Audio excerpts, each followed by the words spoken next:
chi bai vek ule ole tun choma chuan UPC North Mizoram District ten nakum sang ni som ni pali a North East India General Conference kan thlenna hmun tur scholarship veng thar ram lai mek le ram handan vel te enang an try to te malak na ro puya amu namin anga lel om to khop mai hey so lai gate truck din na chang son tu na kom na hi fit zatam tak ani to do na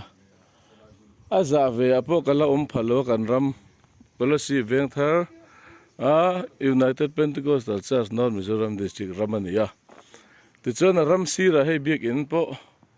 lian tok takin ram sira hian an sa ti chuan hei ram chu ti hian tlang lom lian tak tlang sang si lo kha ko san chuan a lei top maya a hun lai chuan kan lei na hi to lem lo an doi som sri panga in kan leya ti chuan hei zai zong zong hi yang kau san ram khan ita vek maya kolasi veng district capital veng ania ti chuan hei Sunday school hall ten sa ten heng lai ram zong zong hi kau san ram khan ni maya ti chuan hei lai tlang hi road taila hei tlang sang pon ni lawa heng lai vel no na hen mangila ti chuan lam mual tiat zol kan nei thei do na hemi tlang pia po hian ram thui tak kan la neya ti chuan chuta chuan general conference te po hi dongila ti in general conference sang ni som ni pali organizing committee chuan voina kan rela ti chuan hei song lai te son leivung so lai thleng song kan no khatang kan ti a helai hian kan organizing suai tu te kan district secretary Reverend Kerala du sang alo hovin an lo oma ti chuan kan chairman pastor Reverend Arlal ni thangate Reverend Silal muan puya tele kan treasurer upamalai tenen helai hian kan la oma ti chuan kan ram hi zau em a heng lai hen Sunday school hall te ni in helai room a hen tam tak leivung kan painga te chuan fit zatam tak bial kan nei thenga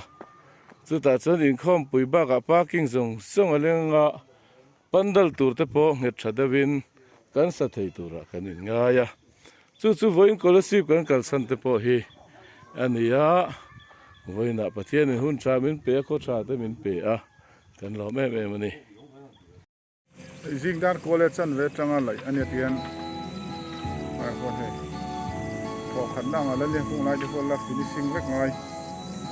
ti hian lai ku la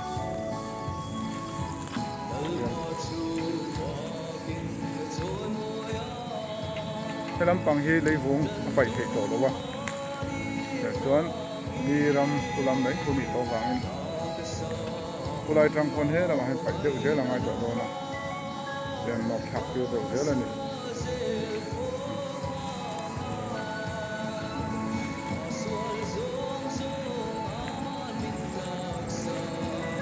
ten lai kual pop kota a tho khan nan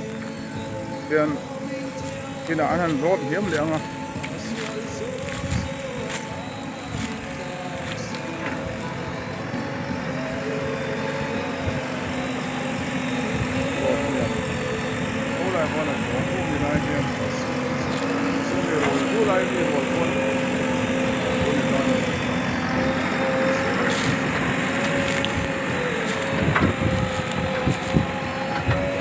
mi rual kwan ti tu ni mo ko hula sang ang ang tu ni ti mo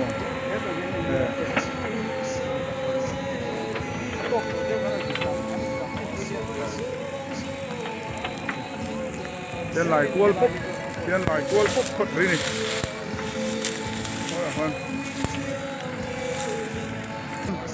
hian hela ma hian lai kual pop khot ri ni ngoro alalu tu kai lang phalo lai de he ka te lang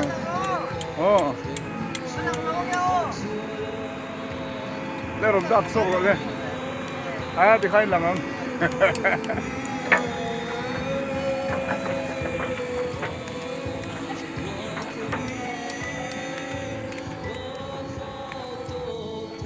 Let the hian he lampang hi begin kot lama changa la hemi ro hian nenga ki sang deuh hleka kan treasure lang chuan ka comment thiam vak lo ni ani kha duty turin ron chuk thak te rula thang e ji nga tangin na kan tum le a dar som then wa toron e ho ta hi lama thole ta ngai to non tian la ki ni ram the lo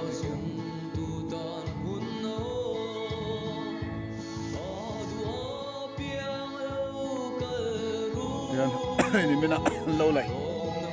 hệt mà lại bà luôn đã nó vừa hi nè mình ăn nên mình em lại hệt mà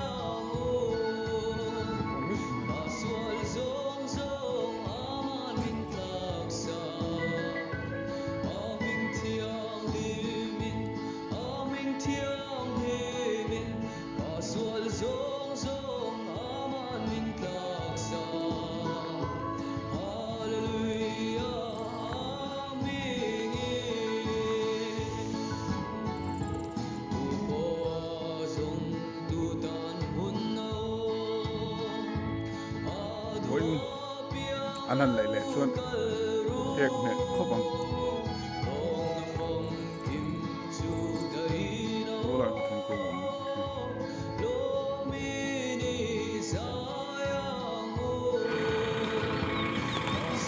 start tan này hay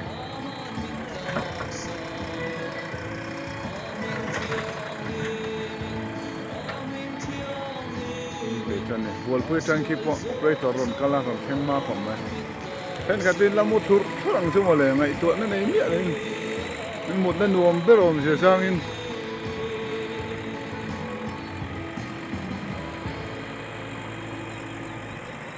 zan mut na chang thai lo jing tho na chang thai lo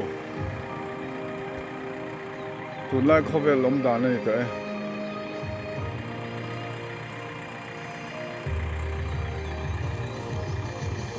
lai long tra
lại chừng chừng hết rồi, với lại là tuần bảy xuân dấu tủ đó phần mà ya, dấu lẽ mà hẳn finishing, những ai đó là cái cho nó dấu lỗ được tủ đó, mà ya,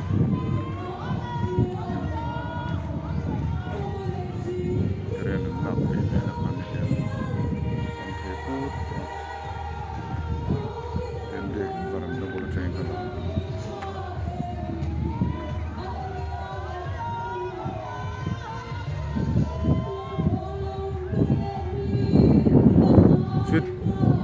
Kan te dana som adung ni metar som tua avang ni metar som en kan chuari atle min ting lau shat mai thei boka kan du am de un kan chu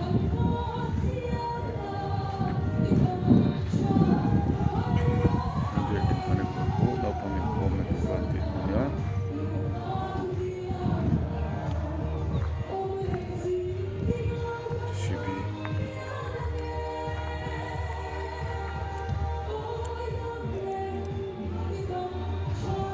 si bullet train big bullet train le ai bi ko thin lam mi kan pa marona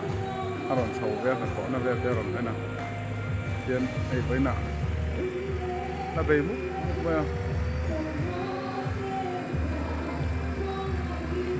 a ko tang a tang te kan be kan ngam lang e so tu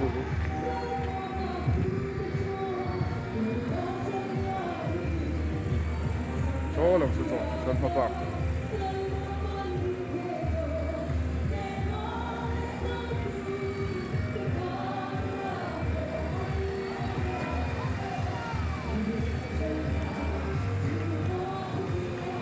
tiên sinh chọn đây lô riêng ra rục về là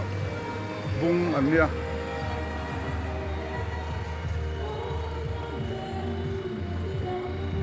cả phụ đi cái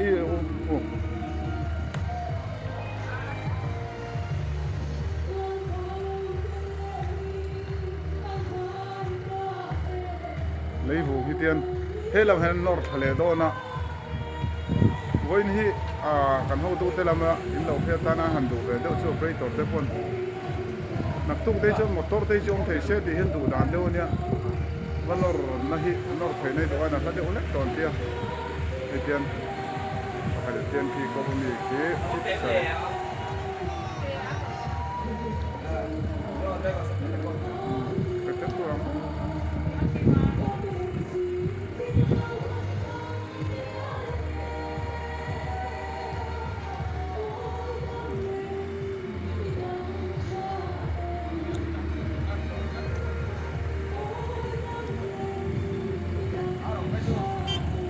vẫn chơi cần hậu tuấn đâu cả quay về à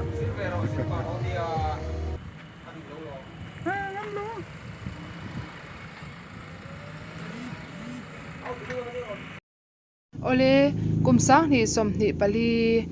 UPC North East India General Conference thleng tur hian